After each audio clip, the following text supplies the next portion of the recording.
Ibig sabihin, yung mga AFAM irrigation ng Dinagan. Yes. Ayun, yun pong Kagnyog CIS. Tip of the icebergs lang yung Dinagat. Even in the mainland of Surigao del Norte, I could not understand bakit hindi nyo pa pinalitan yung si Miss Arriba na palagi nyong nire-report na nag-i-inspect. That's why I'm telling you, saan siya nag-i-inspect sa field? Sa air condition room niya. Yung field nyo kasi na nire-report, nasa air condition lang. Hindi ko nakikita yun.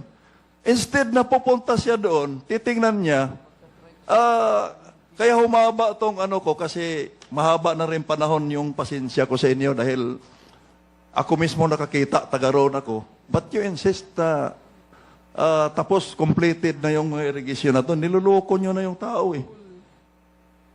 Okay, Mr. Chair. Yeah, please answer na. Yung mga concern po ni Congressman Dagok ay ina-address po natin. In fact, yung Tagnyog CIS is already completed and lahat po yung area nun is already operational. Pero tama po siya. In fact, sa ating aktual na pag-validate sa lugar, ang operational under my watch na po is 636.67 hectares. Pero meron pa pong non-operational na 167 hectares. So, Mr. Chair, with all due respect, no, per irrigation project na lang tayo. Huwag yung lamsam na ito yung irrigated, ito yung under your watch. Under your watch ba, nakikita mo yung tinutukoy ko na anim na irrigation projects na walang tubig? Yeah. Tama po ba ako o i-insist pa rin ninyo na may tubig yun? Actually po, meron nga pong mga hindi pa po na operational, sir. At yung concern nyo po naman sa mga tao natin, doon sa kanilang pagpunta doon, nirequire ko po sila actually na magkaroon ng geotagging every time na magpunta sila doon. At gusto ko pong i-report sa inyo na ongoing po yung georesistivity survey natin sa inyong lugar. Hinahanap po namin kung nasaan po yung mga groundwater sa Dinagat Island. And rest assured, pagka meron po kami nakitang groundwater, itatap po natin yan, Mr. Chair. In fact, nandito po sa akin yung mga geotag. Chair, no, for the interest of time, that is where the problem started. We will increase budget allocation for irrigation infrastructure. Narinig na natin, sinusurvey pa nila saan yung mga groundwater. Bakit ni-recommend ng mga tao ninyo doon nung wala ka pa sa na magkaroon ng irrigation project, yung mga area na wala naman palang groundwater? That's my concern. Nilagyan ninyo yung mga lugar na yon, sinabihan na kayo ng mga farmers doon na, Sir, bakit nyo lagyan? Wala namang tubig dito. Yung mga lari-lariba na yan, Arriba ba yan? Lariba. Nag-insist. Pagkatapos, pinapirma yung mga farmers na completed na. Wala nga tubig yung lugar na yon. Kita mo, ngayon pa kayo nagsusurvey kung may groundwater, pero reported na ninyo na irrigated. Ilagay niyo yung katayuan niyo sa katayuan ko, taga-roon ako, kung ano ang... Naintindihan po natin yan, Mr. Chair. In fact, ang una ko pong ginawa, nung ako yung maging administrator ng NIA, nag-purchase po kami kaagad ng georesistivity equipments. Kasi yun lamang po ang paraan para makita mo kung nasaan yung ating mga groundwater. And rest assured, Mr. Chair, na kung makikita po namin yan kung meron pong underground water under Dinagat Island, matatap po natin yan. That I can assure you.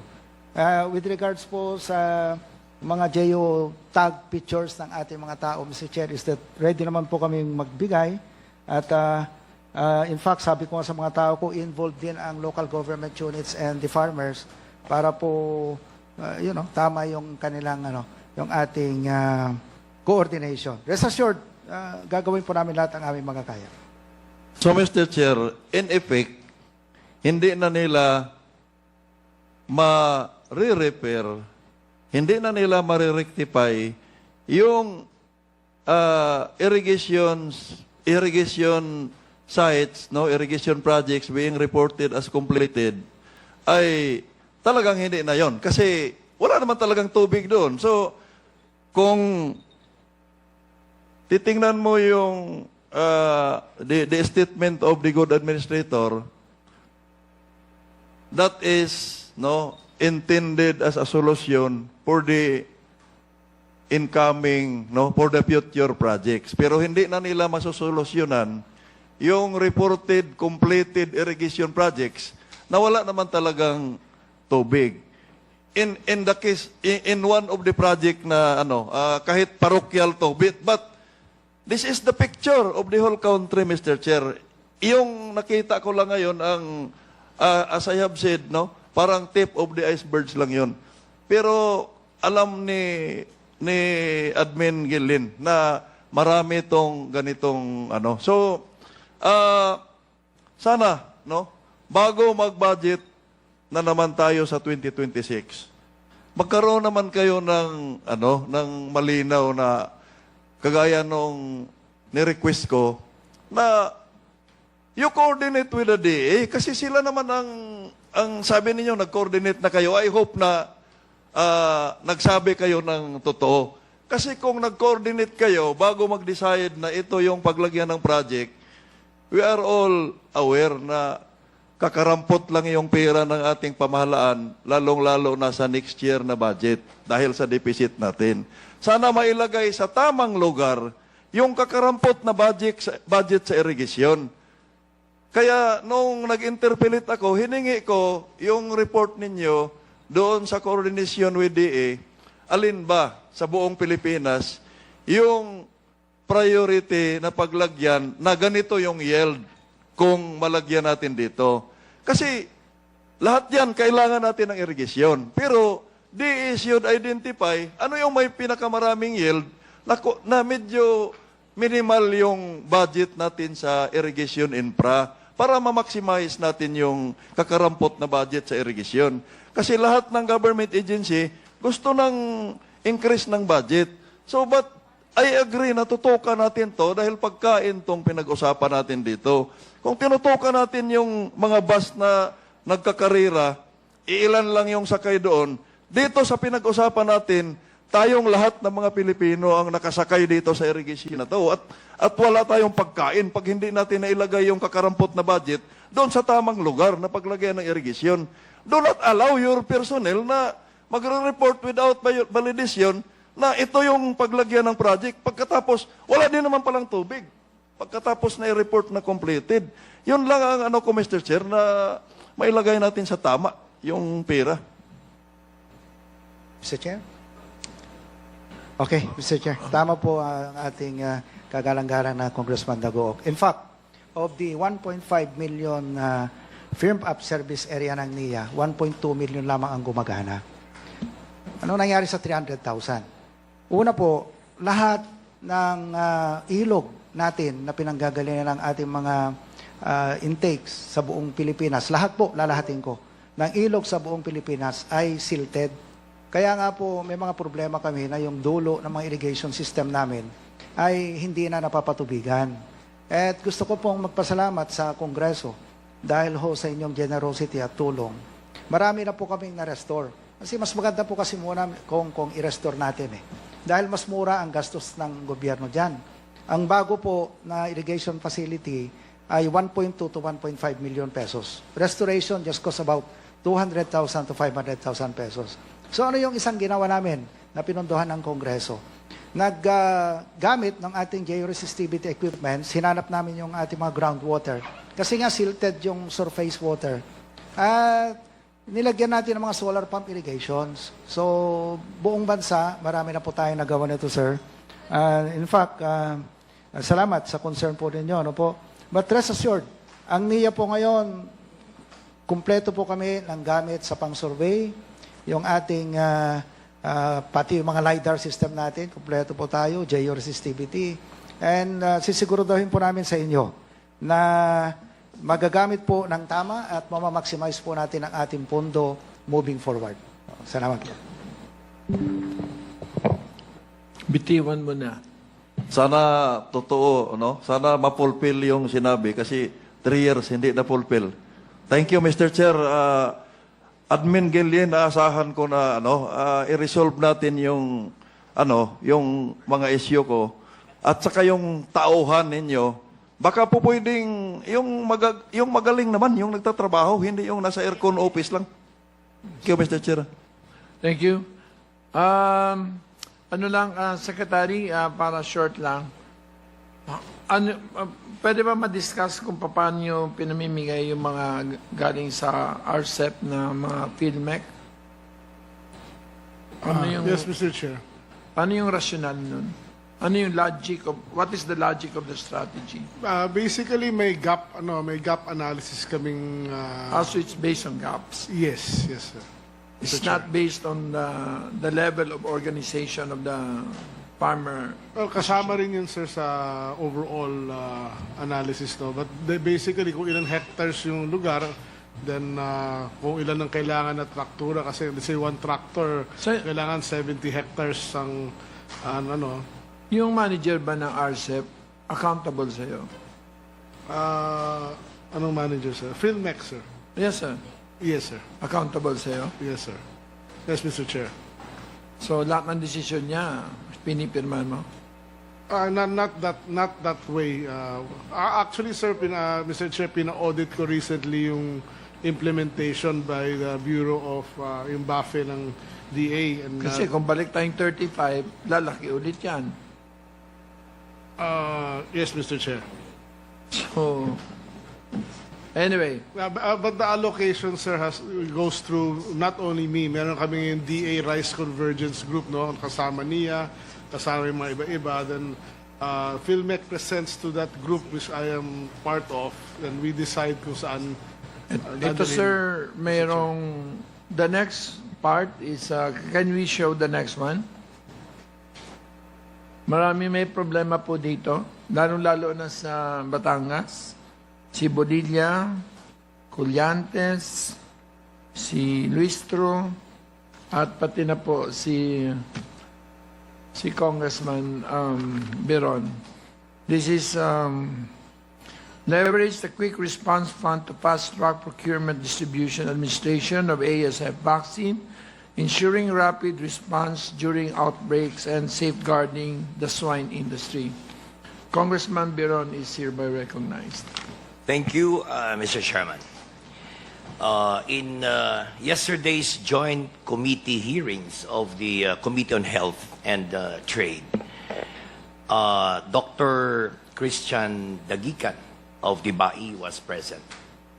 And Mr. Secretary, I would like to express a very grave concern on your trials involving the ASF vaccine. In yesterday's hearing, I asked Dr. Dagican on the status of the field trials conducted by BAI. And you told the committee that out of 500,000 doses of the ASF AVAC vaccine that were imported, 47,000 have been used to inoculate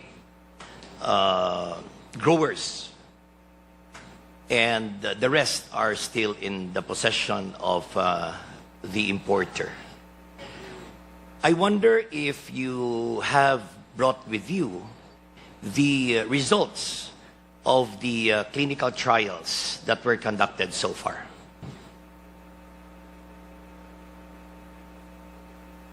Mr. Chair, yung results as per Dr. Daki's, will be sending it to you if he doesn't have it on hand. All right. Nagtataka ako, Doc, because I requested you to provide us with copies, no? And the clinical research organization that conducted the same study. Yes, Mr. Chair. Kahapon po sabi ko po, kinuha po namin yung email po nung sa secretariat po. I will ask my staff po kung na-email na po yung preliminary na result. All right. The reason I ask you to provide the clinical report of the AVAC vaccine is because, Mr. Secretary, this is a very disturbing news because FDA, the Center for Drug Research, Regulation and Research, the experts who evaluated the AVAC vaccine since its filing in December of 2023 until its denial in 2024 and its reapplication and second denial and disapproval by the experts of FDA proved that the AVAC vaccine had failed in the protocol involving safety, efficacy, and overall quality of the vaccine.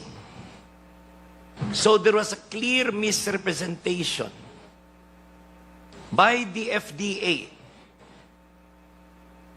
when it issued a certificate of product registration, even for monitored release, which means that it should not be used for commercial distribution. The FDA Center Director is with us here today. Director Cecil Matienzo. And Dr. Dagican, you were there yesterday. And I asked the two vet experts who are doctors in their own profession as veterinary doctorate in microbiology. And they affirmed that they recommended to the CDRR head and to the Director General of the FDA to disapprove the use of this product, and yet a CPR was issued in violation, in a clear violation of the rules and regulations of the Food and Drug Administration.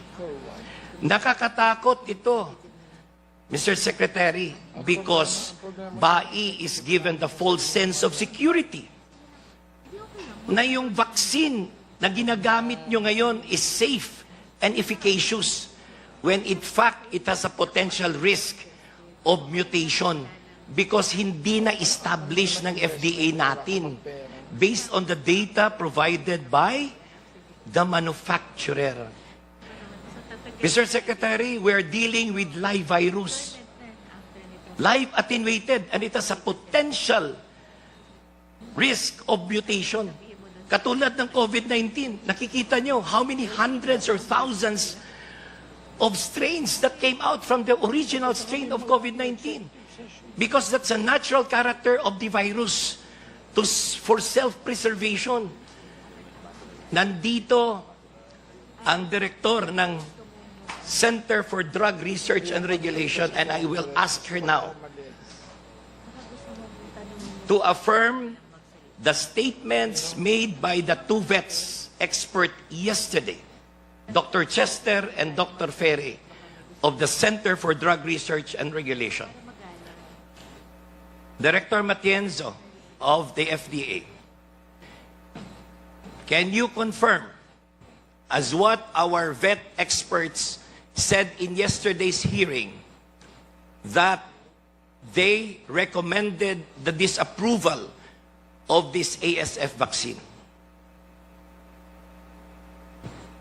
Good morning, honorable chairs. Actually, the final report provided to me is a CPR and not a disapproval, Your Honor. Excuse me. My question is very simple. Do you confirm the statements made by the two vet experts yesterday that they recommended the disapproval of this vaccine? Yes or no? No, sir. It was on record yesterday. It is in the record of Congress, in the Joint Committee. We can ask for the transcript today. May I ask the committee secretary of the trade and the health to give us a transcript today.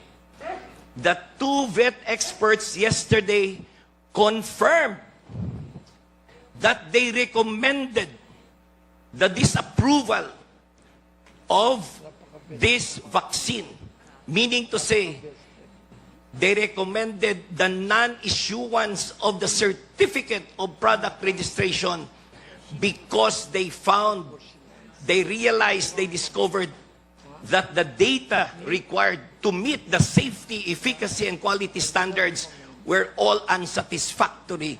And yet, you, being the CDRR head, signed the CPR.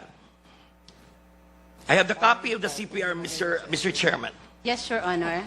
Actually, the recommendation forwarded to me is not a disapproval, but a copy of certificate of product registration. That's the reason why I signed the CPR. As of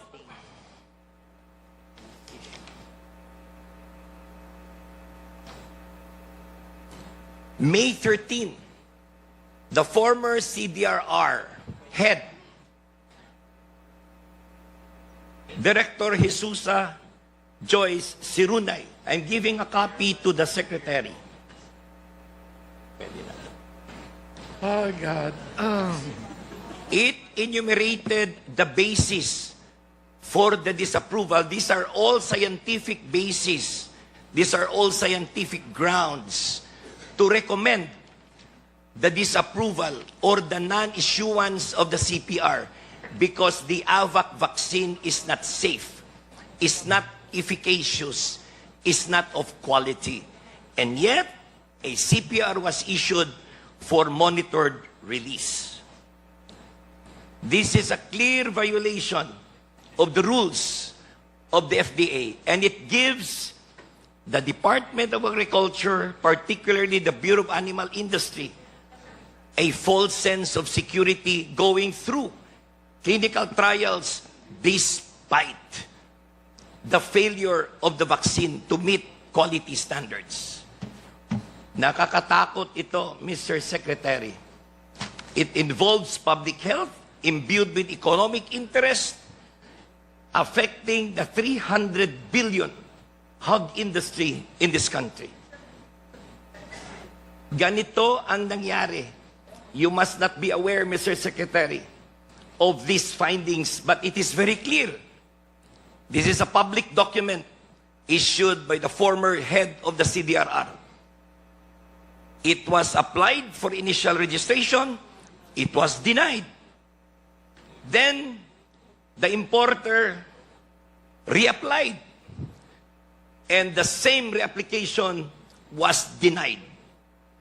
And for miraculous reason, may milagro na nangyari na isyuhan ng CPR.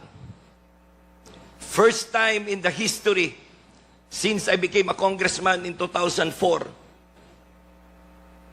na may nangyari na binigyan ng CPR despite the disapproval by the experts of the FDA. First time na nangyari ito, Mr. Chairman. FDA should be held accountable. This is a criminal offense, Mr. Secretary, Mr. Chairman.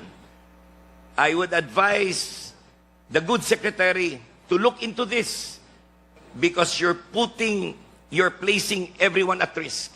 And we're spending billions for a vaccine that is not acceptable. For a vaccine that has failed in the standard set by no less than our Food and Drug Administration. This is criminal, Mr. Secretary. This is criminal, Mr. Chair. So I hope that you could